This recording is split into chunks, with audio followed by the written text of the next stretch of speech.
particular market. I mean, that's how much they were into finance.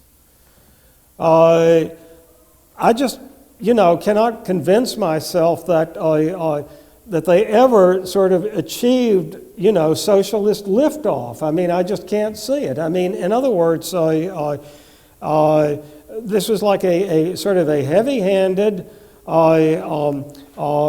statist regulation of capitalism, which is not for example, I mean, I have a textbook called Industrial Management in the USSR, which is a Soviet textbook that was translated into English for the purpose of Russian scholars.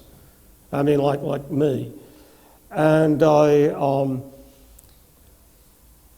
first thing that they show you is like this amazing chart of, like a profoundly sort of bureaucratized and managed economy. Where it has all these departments and subdepartments. I mean, the Department of Automotive, and the subdepartment of passenger cars and all this kind of thing. And it's taken out of Fortune magazine. It's the United States under the Roosevelt administration. I mean, that's what the Soviet Union was teaching its management students. Is what it's about. That's what it's about. I mean, they didn't have anything. It has never been proved, I mean, when they talk about, when Workers' Vanguard, Joseph Seymour, he had an article on how socialism would work and how wonderful the planning was in the Soviet Union and so forth and so on. I mean, he doesn't know what he's talking about.